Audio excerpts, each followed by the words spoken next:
Hello, everybody. We are back. We are now going into session 2 of this.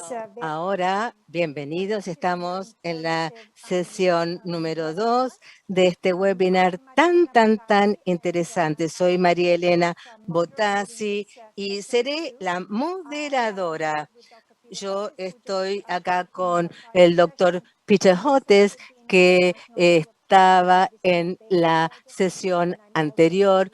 Yo soy Dean asociada de la Facultad Nacional de Medicina Tropical del Baylor College. Qué felicidad estar junto a la Florida University y también la gente del Global Health Consortium para de alguna manera aportar el conocimiento de gente tan renombrada.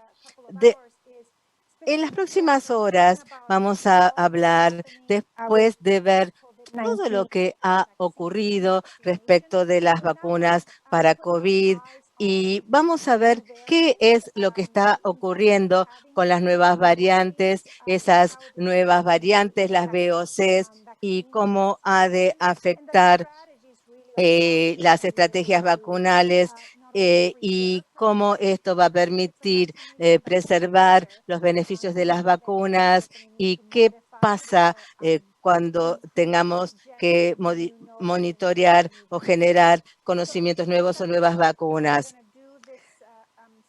¿Cómo vamos a organizar esta sesión número 2?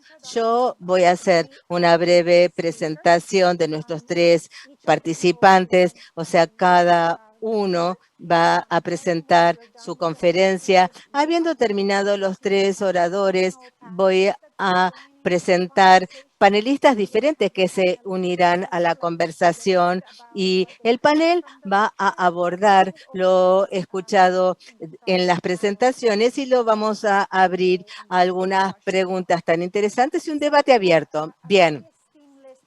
Tenemos una lista súper distinguida de oradores.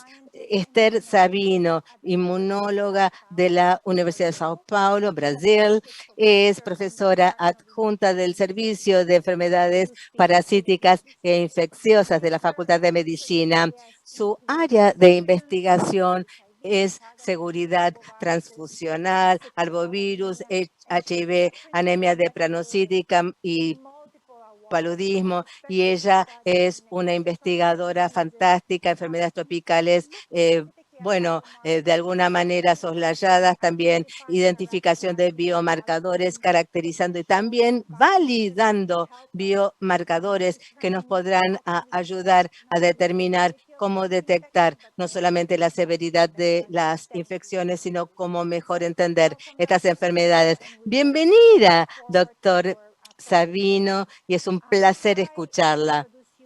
Antes de presentarla, quisiera presentar a Jaime Rafalowski, originalmente de Chile, pero fue capacitado en Administración Pública en la Universidad de Tel Aviv, Israel, y por supuesto es coordinador de los proyectos de desastres nacionales y trabaja en el Magen David Adom en Tel Aviv, Israel, y él está asistiendo en todo lo que tiene que ver con emergencias nacionales, y él ha sido coordinador nacional en el manejo de desastres nacionales desde el 2006. Hoy es parte del Comité Nacional de Crisis del Ministerio de Israel, siendo enlace entre su organización y la mesa coordinadora. Bienvenido, Jaime Rafalowski.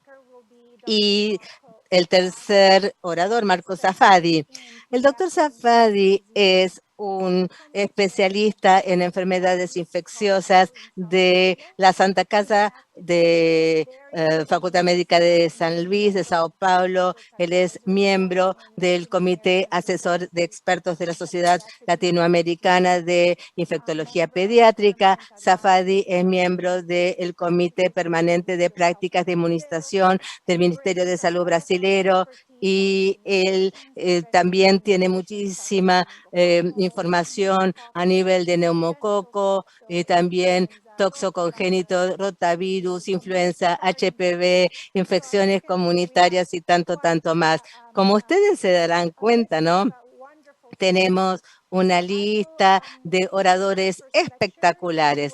¿Qué les parece si empezamos con la doctora, por supuesto, Sabino, resurgencia de COVID en Manaus, Brasil? Y a pesar, ¿no?, de la alta seroprevalencia, la doctora Sabino hablará del rol de la inmunidad de rebaño natural. Después Rafalowski, él va a hablar del caso de estudios israelí.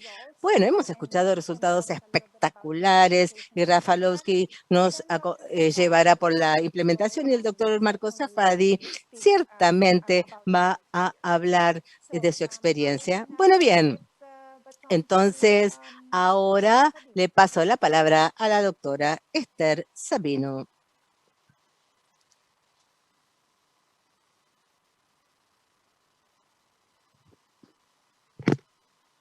Can you see my screen?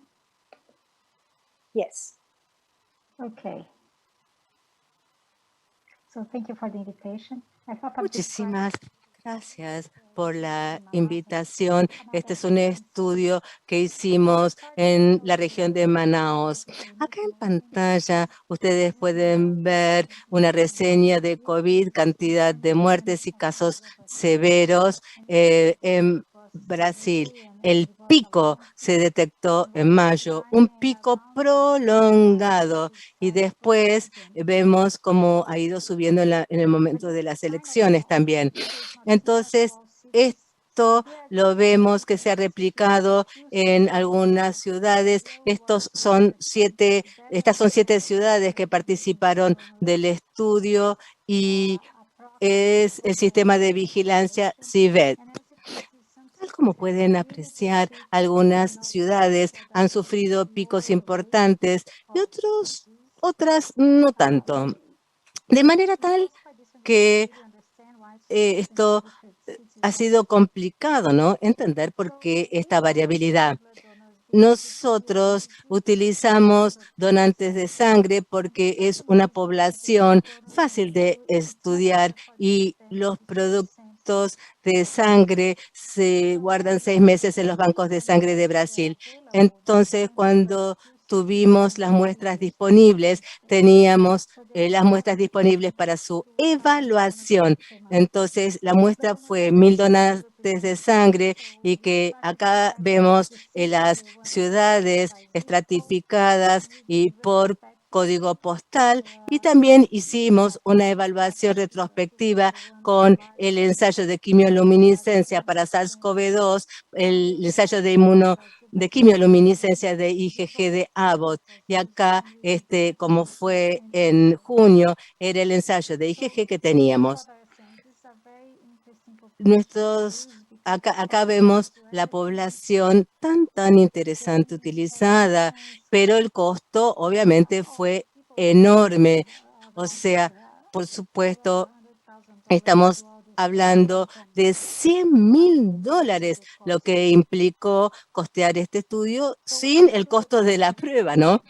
Entonces, costear un estudio de esta magnitud conlleva entender el impacto poblacional, porque estábamos utilizando las donaciones de sangre y era fundamental tener una población de 16 a 64 años, y también necesitábamos la recolección de las muestras y también la validación. Necesitamos estudiar sensibilidad, especificidad, y tal como vimos, necesitábamos entender que este kit tenía que ser más rápido que otros. En cuanto a la población, acá vemos grupos etarios diferentes. Acá vemos un censo del 2010, los diferentes grupos etarios. Vemos diferencias etarias, de género, y fuimos viendo las limitaciones de la muestra de donadores de sangre. Pero pensábamos que iba a ser más similar a la población general. La distribución espacial, bastante uniforme, diría yo. No hubo muchas diferencias. Entonces, vemos que la distribución de los donantes y la seroprevalencia regional fue bastante equitativa.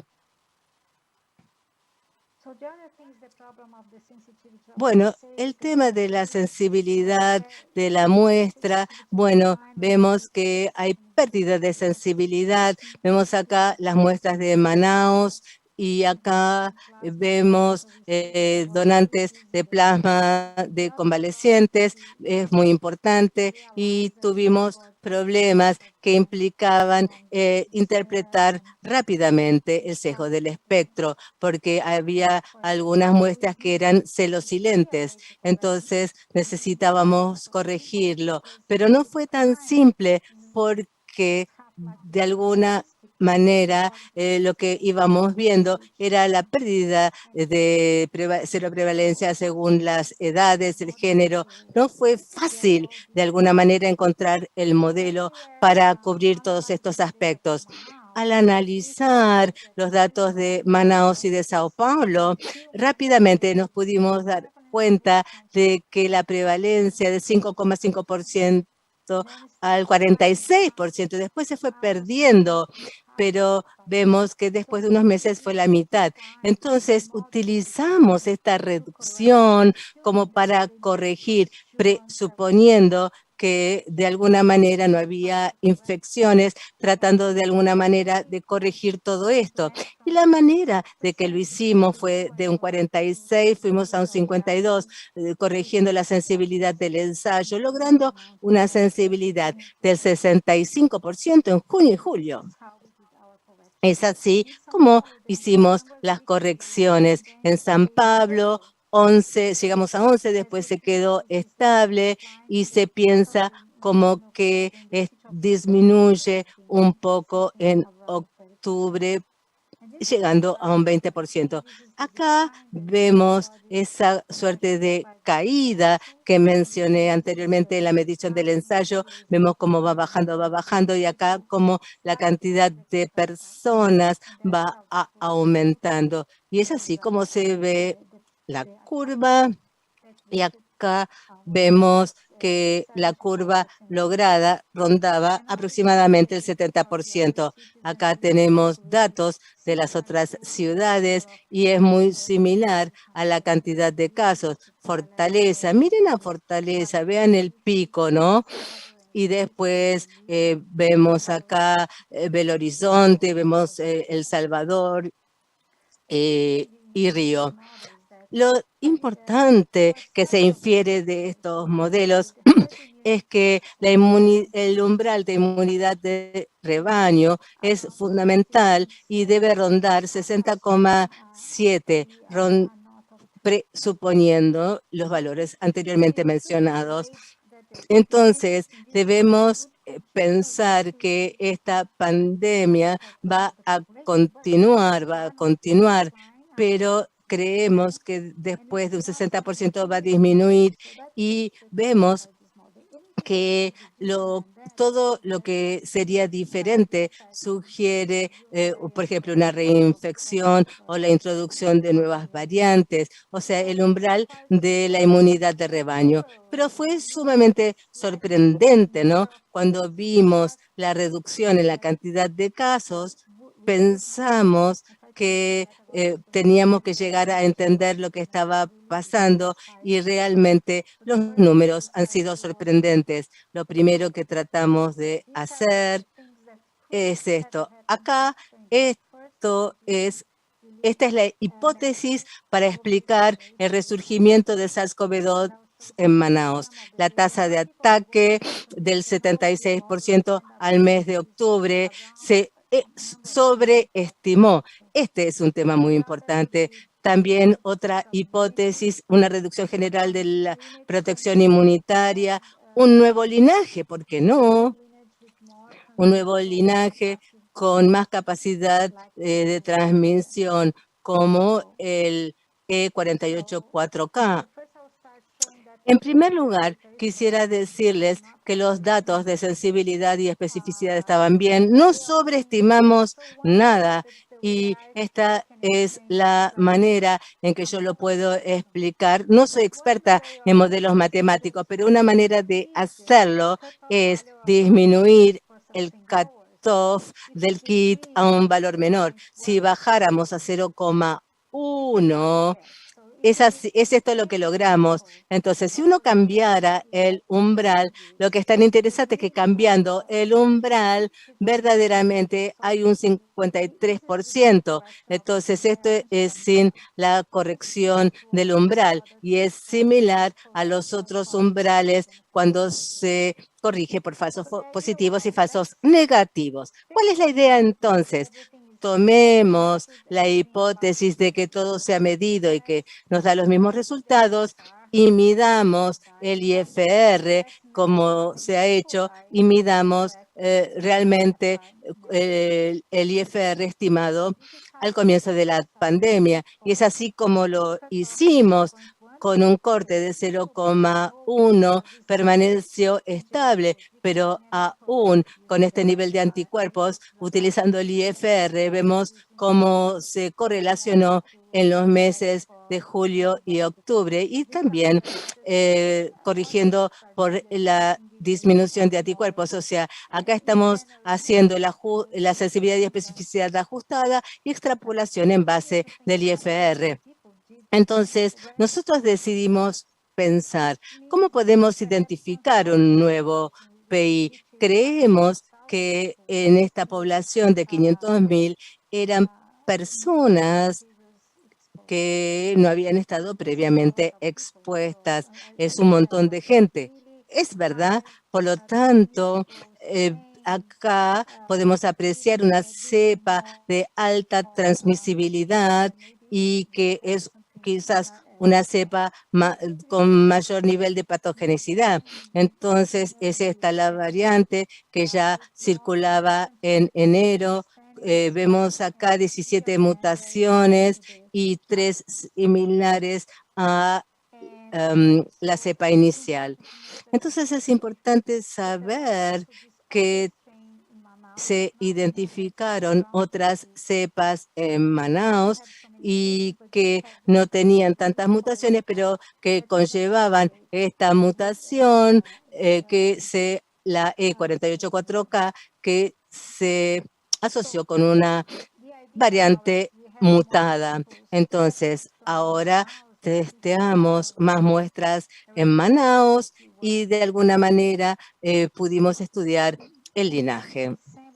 Ahora, en diciembre, vemos una alta proporción de casos y de 49% subió a un 80% en enero esta nueva cepa. Entonces, sabemos que el linaje P1 es más transmisible. Este es el mensaje y las otras 3 posibilidades de linaje podrían explicar lo que ocurrió con la cepa de Manaos. Hay algunas preguntas sin contestar. Estamos haciendo mayor secuenciación y vamos a publicar los resultados. Queremos ver, o sea, cuál es la frecuencia de la reinfección. Hay protección parcial. Es más, es una cepa más patógena, más transmisible. O sea, ¿cuál es la frecuencia de las reinfecciones? En Manaos hubo mucha reinfección, pero no se midió de manera tal que no se pudo hacer un modelo matemático y tratar de ver si había una protección parcial o no parcial a partir de las cepas. Y ahora es sumamente importante entender el efecto de o la eficacia, ¿no?, de las vacunas disponibles en Brasil. Esta cepa está ahora distribuida por todo Brasil. Entonces, hay 100.000 personas que de Manaus se trasladaron a Sao Paulo y estamos previendo una enorme expansión de esta variante.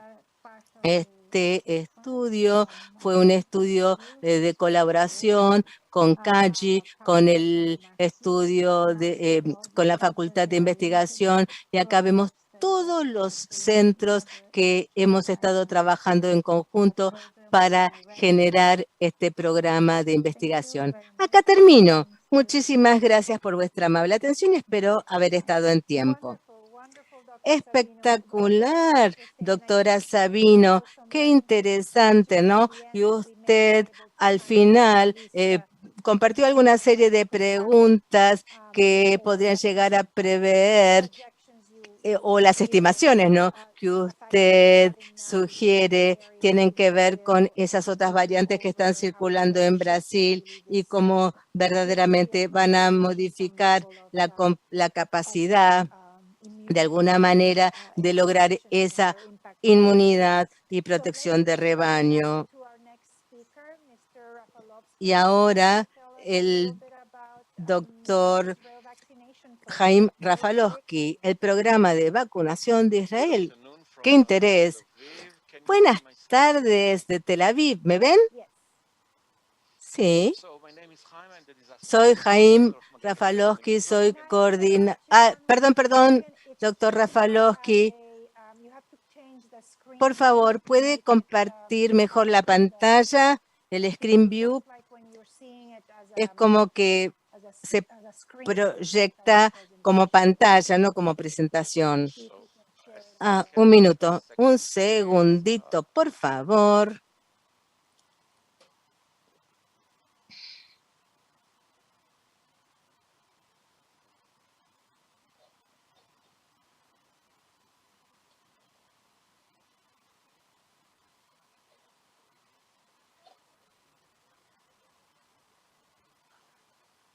Is it better now?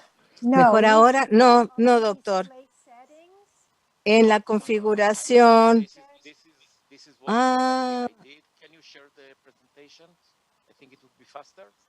¿Las puede de alguna manera compartir usted? Okay, all right, you can take it on then. Let me do this. Is it better now? ¿Ahora mejor?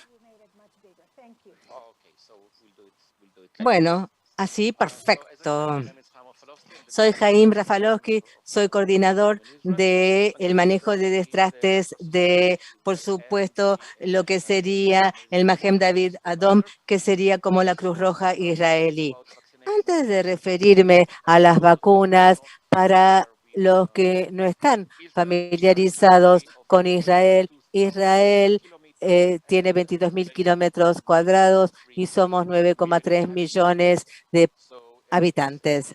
Entonces, es un dato importante al hablar del programa de inmunización de Israel.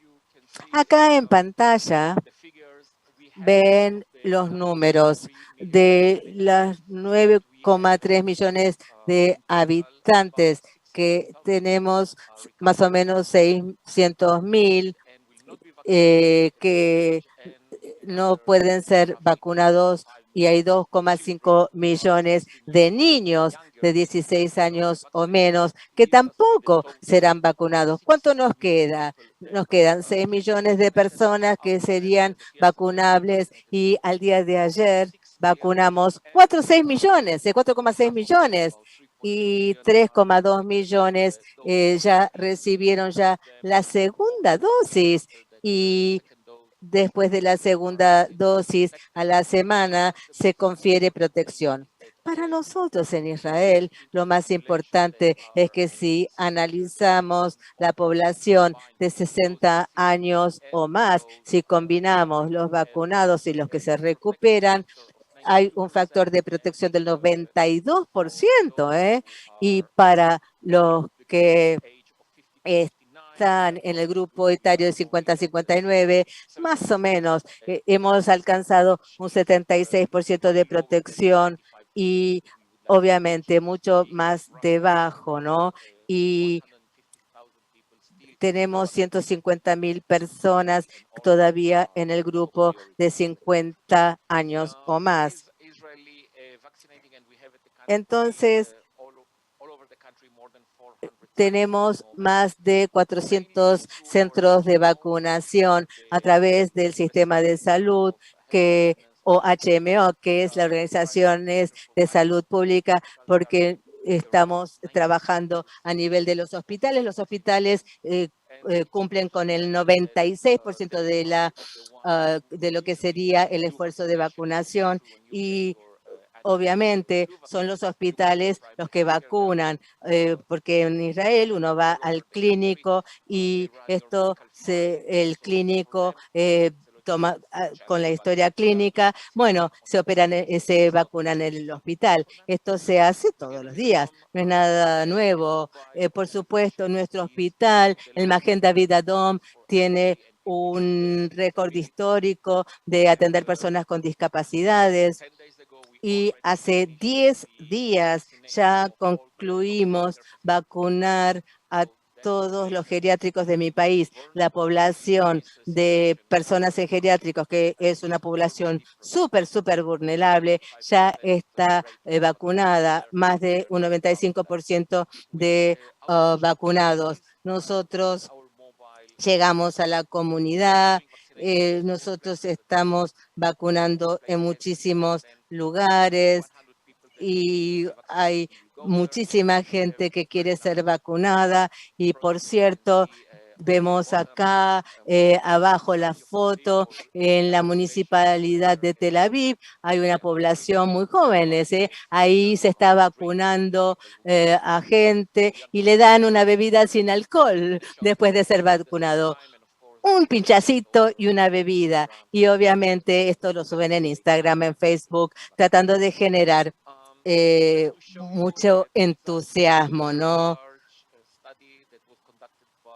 Y lo que vemos acá, el Ministerio de Salud, el impacto de la vacuna de Pfizer, y vemos que Israel vacuna solo con la de Pfizer, y vemos la eficacia de la vacuna en la prevención de diferentes enfermedades, enfermedades respiratorias, y también internaciones y muertes, y acá después de 10, 14 días. Y quiero que presten atención, después de 14 días después de la segunda dosis, la eficacia ronda el 99% para prevenir la muerte y también 95% para la prevención de eventos adversos, que por supuesto patología severa por coronavirus. Y obviamente vemos acá la eficacia que logramos con la vacuna. Y acá ustedes ven las cantidades de casos por grupos etarios. Acá vemos clarito 1 semana, oscuro 2 semanas. Y acá vemos la cantidad de casos por 100.000 habitantes. Y la verdad que se puede ver muy bien el impacto sobre la población de 60 años y más. Es una tendencia que va a continuar, porque la vacuna es mucho más efectiva en los adultos mayores. Acá vemos lo mismo al comparar los casos respecto de hospitalización, vacunación, vemos la misma tendencia, pero más impacto, ¿no?, en los adultos mayores, 60 años o más, y esta es la curva que podemos apreciar respecto de aquellos que se vacunaron y que tienen más de 60 años de edad. Acá la segunda dosis es el celeste más oscuro, el celeste clarito la primera dosis. Y repito, acá vemos el coeficiente de mortalidad y vemos lo mismo. La vacuna disminuye la cantidad de mortalidad en los adultos mayores. Bien, creo que el primer factor importante que quiero que recuerden respecto de nuestra operatoria es que estuvo centralizado en el Ministerio de Salud. Tienen una unidad exclusiva que hace la procuración de la vacuna, la asignación, la distribución, asignan la cantidad de vacunas que va a ir a cada vacunatorio. El ministro de Salud está manejando a nivel de vacunatorio. No es un número por población global, no. cada organización, cada vacunatorio tiene que presentar un plan aprobado, y después 3 días con 3 días de anticipación se envían las vacunas y hay un monitoreo diario, horario, de la cantidad de vacunas que se administraron, y obviamente se va ajustando el programa de manera dinámica. Empezamos a vacunar primero más de 60. También trabajadores en primera línea, trabajadores de la salud, residentes de geriátricos, embarazadas, y las embarazadas fueron como las primeras de la lista por la variante británica, que es una variante que, bueno, provocó muertes en embarazadas. En todo Israel tenemos mujeres que están en situación crítica, 20 ventiladas y 4 conectadas a una máquina ECMO. Docentes para poder reiniciar las clases, y el grupo de 16 a 18 años se vacunarán para prepararse para lo que va a empezar en junio, y bueno, después el resto de la situación. Israel hoy vacuna a toda su población de más de 60 años y es una campaña de vacunación para todos. Uno de los grandes temas que tuvimos y tenemos es que vacunábamos durante el pico de la tercera ola a los pacientes críticos. Y la peor ola en enero, Israel perdió muchísima gente por el COVID. 1.500 personas, se murieron 1.500 personas en un mes, sin precedentes. Entonces empezamos a vacunar en diciembre. Imagínense que no teníamos manos, no teníamos, personal de enfermería para vacunar. Es por ello que los estudiantes de enfermería empezaron a colaborar, y también técnicos en la enfermería de nuestro hospital, Magen David Adom, empezaron a trabajar y están autorizados a vacunar, y hay enfermeros que supervisan a los estudiantes. No es que están solos, ¿no? Se los supervisa. Al hablar de la logística, estamos solo vacunando con la vacuna de Pfizer, con la idea de que sea un camino de una sola vía, un refrigerador a menos de 70 grados, un refrigerador por vacunatorio y también una heladera en cada vacunatorio que enfríe a 2,8 grados centígrados y con 120 horas en el refrigerador. Y bueno, un trabajo sumamente estrecho, Ministerio de Salud y Pfizer, y prácticamente no estamos utilizando para nada esas bandejas de más de 100 viales, porque hemos achicado las bandejas y ahora permitimos las bandejitas más chicas o bandejas con una sola vacuna, y esto es importante para la gente con internación domiciliaria, y le llevamos la vacuna refrigerada. Uno de los mayores desafíos era la extrapolación de la información, porque a diferencia de las campañas de vacunación normales, gente diferente estaba vacunando, gente de organizaciones de salud. Entonces, realmente había que hacer un buen traslado de la información desde el vacunatorio, al personal médico, a la historia clínica. O sea, había mucha gente involucrada. También la información, la base de datos del Ministerio de Salud, pasar al sistema con etiqueta verde. La etiqueta verde es que uno ha sido vacunado, se ha recuperado, y esto brindaría flexibilidad respecto de las restricciones. Recordemos que toda esta información es confidencial, protegida por ley. Entenderán los desafíos de informática, ¿no?, que esto representa, y por supuesto tuvimos que de alguna manera organizar la segunda dosis, porque quizás la primera vacuna la recibieron en el hospital porque estaban internados cuando recibieron la primera dosis. Después la segunda dosis ya nuevamente están en la casa. Es todo un desafío de la informática. Acá ven esta foto, duden en ponerla, ¿no? Es un mercado de Jerusalén. No es una buena foto. La gente está muy cerquita, ¿no? Una de otra, ¿no? Y ustedes pueden pensar que hay contaminación y demasiada aglomeración. Pero con todas las precauciones, con el tapabocas y citar a la gente para evitar la conglomeración, lo pudimos hacer. Nos enorgullece que después de darse la vacuna tienen que esperar 15 minutos nada más y la verdad no necesitaron esperar más. Y en el Hospital Maguen David Adom tenemos un sistema, un programa de computación que nos ayudó muchísimo con las citas. Desafíos. Bueno, queríamos vacunar a todos que viven en Israel, aunque sean emigrantes irregulares. Y, por supuesto, la información recabada no sería utilizada porque recordemos que estamos consignando número de celular y el pasaporte. Son números importantes, de manera tal que fue una discusión muy interesante que con lo que sobra, ¿qué hacer? Bueno, me quedaron algunas dosis, terminé con las citas del día de hoy. Estas dosis que me sobran, ¿a quién se las doy? Se las doy a los que no son elegibles oficialmente o las descarto.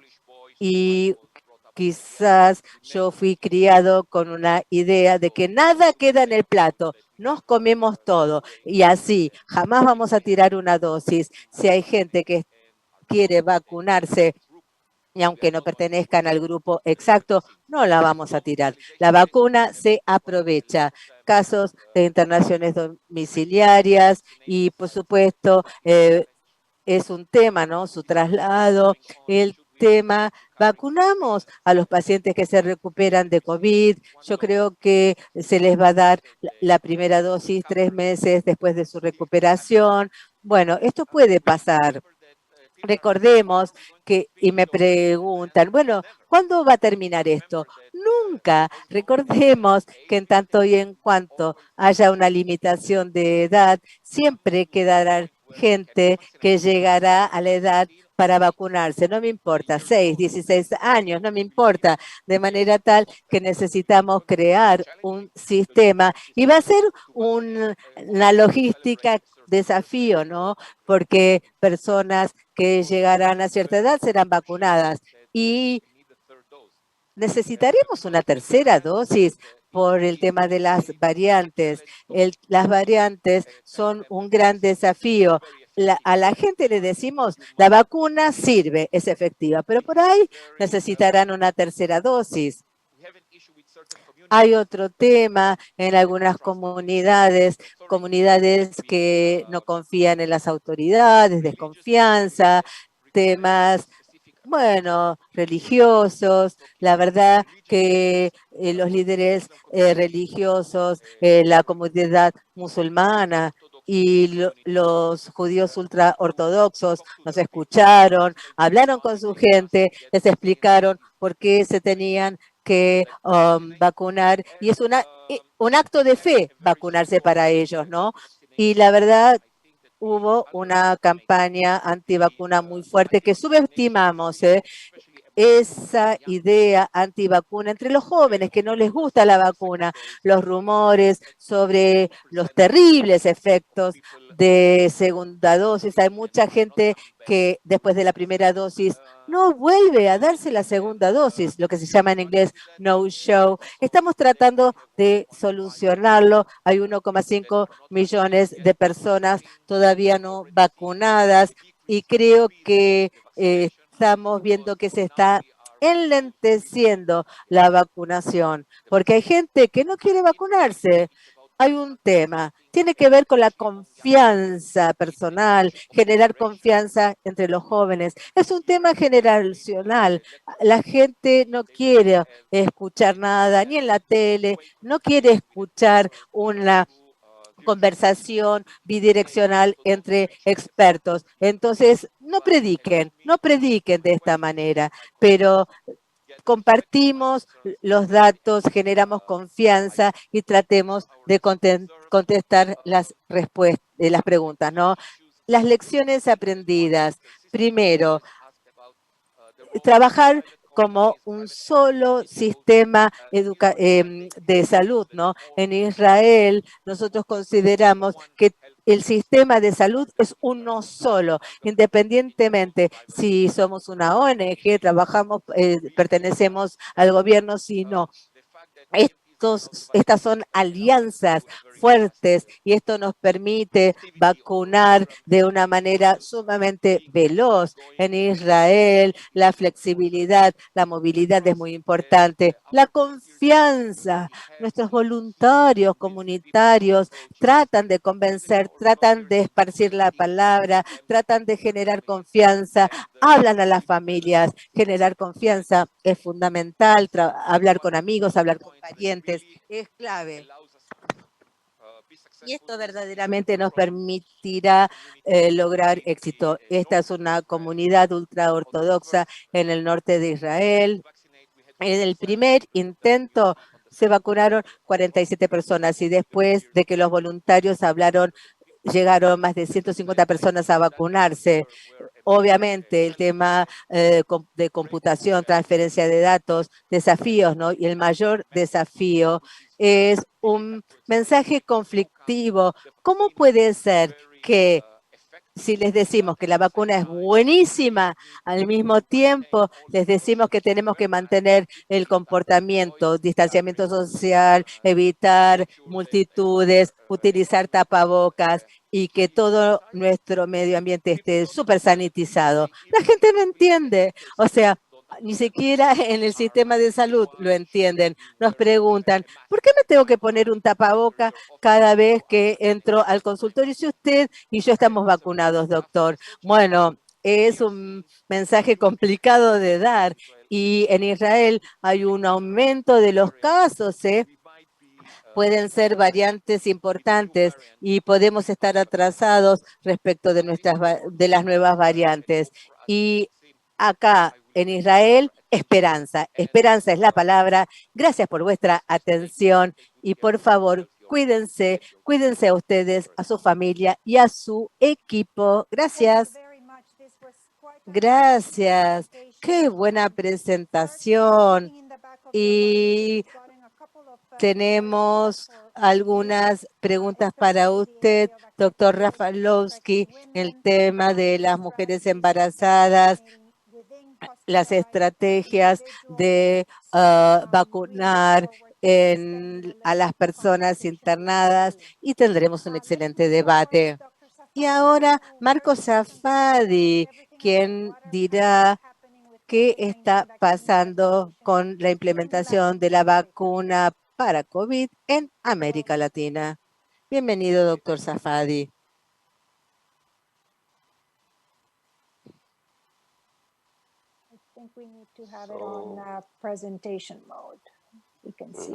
Necesitamos que la ponga en modo presentación. Okay, I think I have in the presentation mode. Just confirm for me, please. Confirmed. Okay. Well, thank you for the invitation. Bueno, gracias por la invitación, doctora Elena Bottazzi, doctor Espinal, la gente de la Florida University. ¡Qué buena reunión! Por último, pero no menos importante, hablemos de América Latina y la implementación de vacunas en nuestra región. Si me permiten, compartiré datos antes de hablar de la implementación de las vacunas. Quisiera establecer el marco de las tasas de enfermedad en América Latina. ¿Qué está pasando en la región? Probablemente una de las regiones más candentes del mundo. Acá datos del Imperial College muestran la cantidad de casos en América Latina, algunos países, como ven, y acá estas son las cifras por países de América Latina. Hay algunos países, bueno, que tienen números arriba de 1, donde la transmisión comunitaria está aumentando en algunas regiones, especialmente en Brasil, tal como acabamos de escuchar.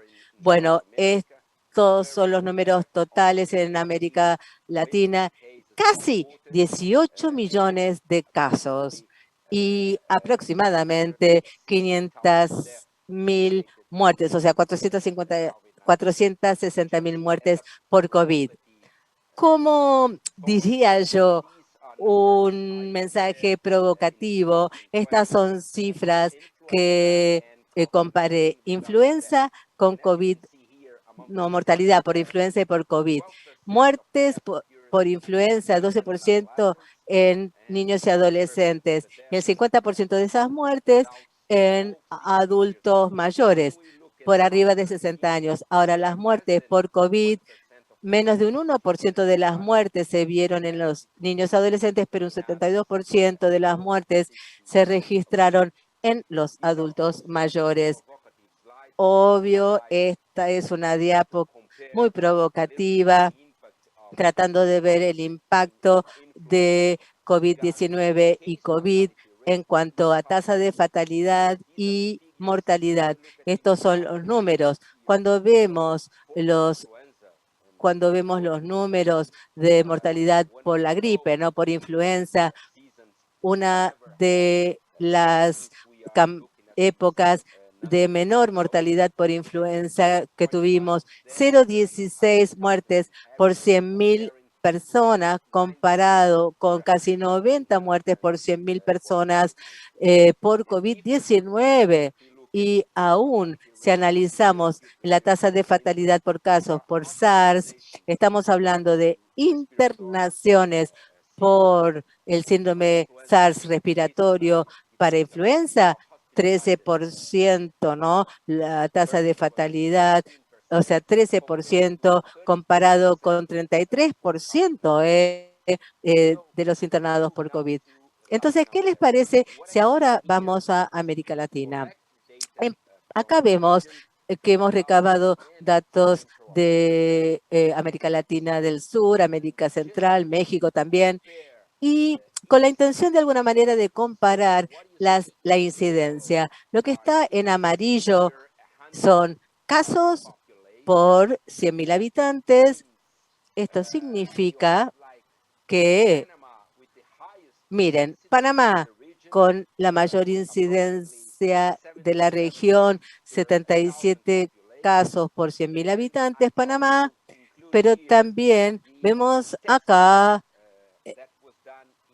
las pruebas que se hicieron, los testeos para ver la confiabilidad de los datos, ¿no? Al tratar de ver cómo se ha testeado. Miren acá, los dos países que teóricamente están muy, pero muy bien, Chile, Panamá. Chile hace 500, más o menos un testeo de 500 casos por 1.000. Acá vemos la incidencia, ¿no?, de la enfermedad. La CFR, la tasa de fatalidad de casos, o sea, muertes entre los casos reportados. México es el país que refiere la CFR más alta. La verdad, una tasa de fatalidad altísima. Ecuador, después viene Argentina y Perú. Son los 4 países que refieren la tasa de fatalidades más altas de la región. Y ahora las vacunas. Bien, estos son los primeros 3 países que empezaron a vacunar contra COVID-19, empezaron a fines de diciembre, casi simultáneamente, empezaron México, Chile y Costa Rica. Estas son las diferentes vacunas que se usan en Latinoamérica y acá ven por los países. La verdad que usan más de una vacuna. Miren acá, bueno, las diferentes vacunas. Perfecto. Estos son datos del Johns Hopkins, donde muestra la dosis acumulada de vacunas por COVID por 100.000, por 100 personas, ¿no? Por 100 personas. Más oscuro el país, mayor cantidad de personas vacunadas. Acá vemos América Latina y se darán cuenta que acá vemos a Chile y Estados Unidos, en América del Norte, Brasil, México y un poco Argentina también. Acá vemos dosis de vacuna por 100 personas y tal como el doctor Jaime Rafalowski de Israel mencionara, Israel y los Emiratos Árabes Unidos están a la cabeza de los que más vacunan. Después Reino Unido, Estados Unidos, Chile, la Unión Europea, Brasil y después el resto del mundo. Acá vemos dosis de vacunas por 100 personas en los países que tienen el nivel más alto de vacunación. Estamos hablando de países que ya han superado la inoculación de 1 millón de dosis. Acá vemos en la región de América Latina, Central y Norte, dosis por 100 personas, pero solo para Estados Unidos, Chile, Canadá está también. Después viene Brasil, Costa Rica, Argentina, Panamá, México, Perú, República Dominicana y Colombia, de manera tal que serían los 10 países en las Américas que tienen una mayor proporción de población que ya ha recibido por lo menos la primera dosis de la vacuna. Más en detalle, podemos apreciar las dosis de vacuna por 100 personas. Chile, 16, Estados Unidos 20, Canadá 4, Brasil 3,5 dosis, después viene Argentina, viene México, viene Panamá, Costa Rica y tanto más. Quisiera hablar de el instrumento COVAX. Ya se ha hablado, ¿no?, de la importancia de la iniciativa COVAX para, de alguna manera, garantizar equidad. COVAX pretende administrar. Qué desafío, ¿no? Un objetivo muy interesante, más de 2.000 millones de dosis a personas en casi 200 países en menos de un año. Qué desafío, ¿no? Liderado por la OMS, involucra a Gavi y la CEPI, ¿no?, la coalición. La buena nueva es que, bueno, Ghana fue el primer país en el mundo de recibir vacunas bajo la iniciativa COVAX. Ghana recibió más de 600.000 dosis que llegaron a Ghana. Y en nuestra región hay 37 países y territorios de las Américas que participan actualmente de la iniciativa COVAX. De los 37, 27 lo harán con su propio financiamiento y 10 lo harán sin costo. Bueno, por su condición económica y el tamaño de la población. La buena nueva es que hay 4 países de las Américas que fueron los primeros países seleccionados para recibir el primer envío de COVAX en América Latina. Serán Bolivia, Colombia, El Salvador y Perú. Acá vemos las diferentes etapas, ¿no?, para la asignación de vacunas por COVAX. Quisiera hablar en detalle país por país. Empiezo por mi país, Brasil. Brasil tuvo, bueno, Brasil tiene más de 200 millones de habitantes. Empezamos a vacunar hace 40 días, 17 de enero, empezamos a vacunar con las únicas 2 vacunas que tenemos en Brasil por el momento. La vacuna Sinovac con virus inactivado de Sinovac y la vacuna con adenovirus de Oxford AstraZeneca. Son las 2 vacunas que se están utilizando en Brasil. perfecto. Vemos que estamos hablando de 80 millones de personas. Para los que no conocen, en el programa vacunal en Brasil, Brasil vacuna 70 millones de personas contra la gripe por año, una excelente cobertura vacunal para la influenza. Entonces, la población objetivo para COVID en Brasil será casi la misma cantidad de gente que vacunamos en un año contra la influenza, 80 millones. Y por supuesto, para complicar, ¿no?, nuestros desafíos, nuestro presidente en noviembre del año pasado dijo, yo no me voy a vacunar. Lo dijo en un discurso público, ayudando tanto, ¿no?, al esfuerzo de inmunización. Estos son los grupos prioritarios. Seguimos vacunando a los adultos mayores, a los trabajadores de la salud, también personas que están internadas en geriátricos y demás.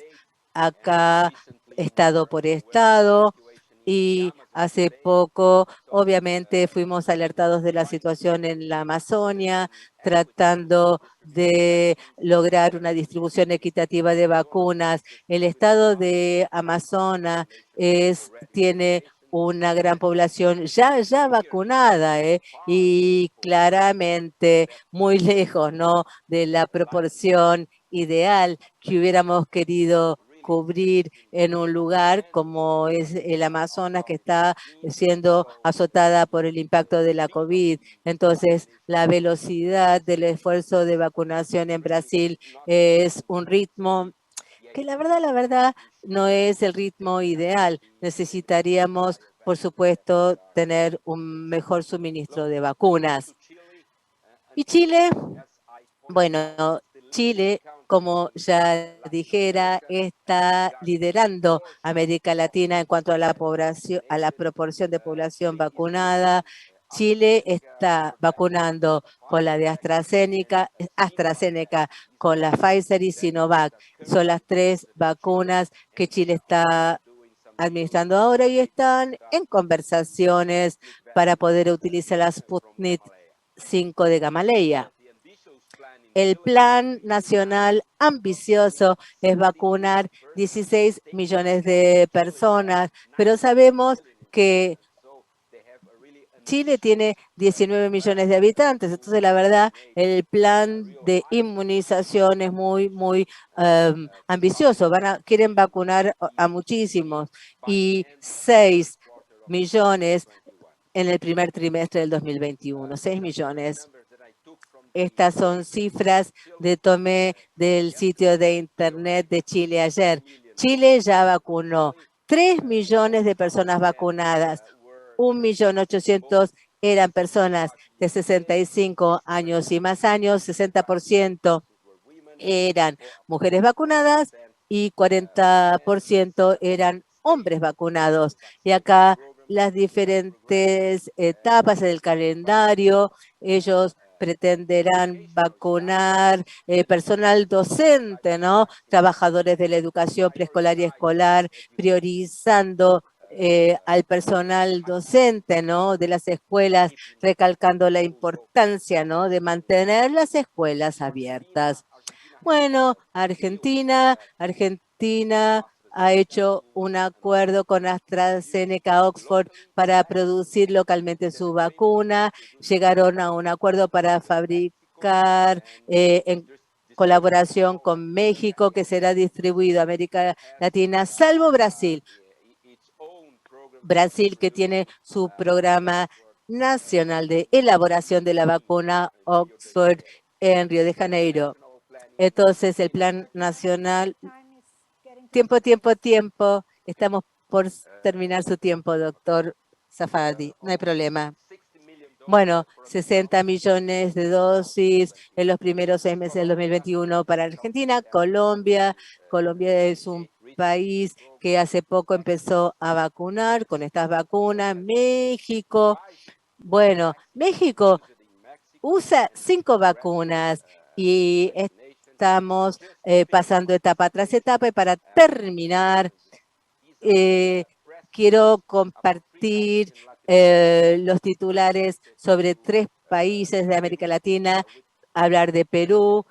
Bueno, el Vacuna Gate, ¿no? Vacunó 500 personas con la Sinopharm cuando estaban en estudios clínicos, el Vacuna Gate y el vacunatorio VIP de la Argentina. Y también, lamentablemente, casi 40.000 personas en Chile se saltearon la fila. Eran personas que no eran ningún grupo prioritario, ¿no?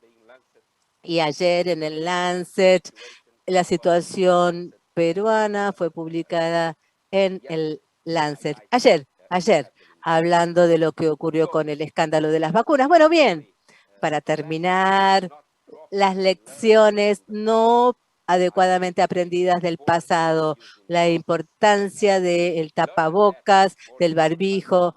Eso, hace 100 años ya lo sabíamos y ni siquiera 100 años después seguimos teniendo gente que no entienden la importancia del tapaboca. El mensaje es, aún después de estar vacunado, no te saques el tapaboca. Y también hay desafíos en cuanto a conceptos erróneos y este concepto erróneo de la importancia de las vacunas. Esta es mi última diapositiva. Bueno, hay desafíos que permanecen, que no debemos olvidar. La protección a largo plazo después de la vacuna, datos respecto de seguridad e inmunogeneicidad en niños y adolescentes. Como pediatra, realmente espero que se empiecen a estudiar vacunas en niños y adolescentes porque representan el 30% de la población de la región de las Américas y para poder controlar la pandemia por COVID, los niños y los adolescentes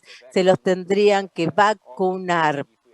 Obviamente, si los datos confirman la seguridad y la inmunogeneicidad en estos grupos etarios.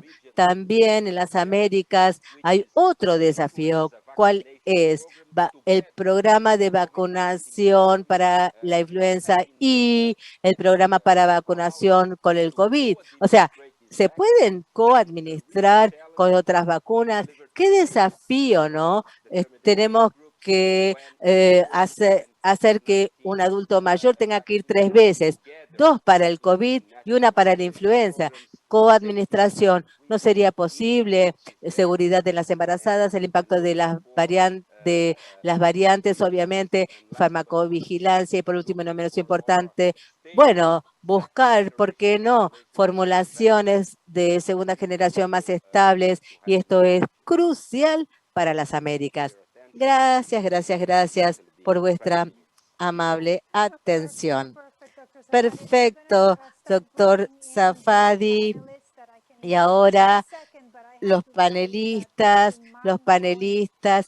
La verdad, escuchar lo que ha ocurrido en las Américas, qué desafío, tanta información y además vacunas diferentes, el tema de la logística, especialmente respecto de la farmacovigilancia, cómo hacer la trazabilidad, el rastreo y cómo mantener actualizada toda esta información. Algunos países han podido hacer una fabricación nacional. Hay otros países que están en la lista esperando vacunas. Es una lástima que aún dentro de las Américas los países con más ingresos ya empezaron a vacunar y hay otros que no recibieron nada. Bueno, muchas preguntas y lo veremos en el panel.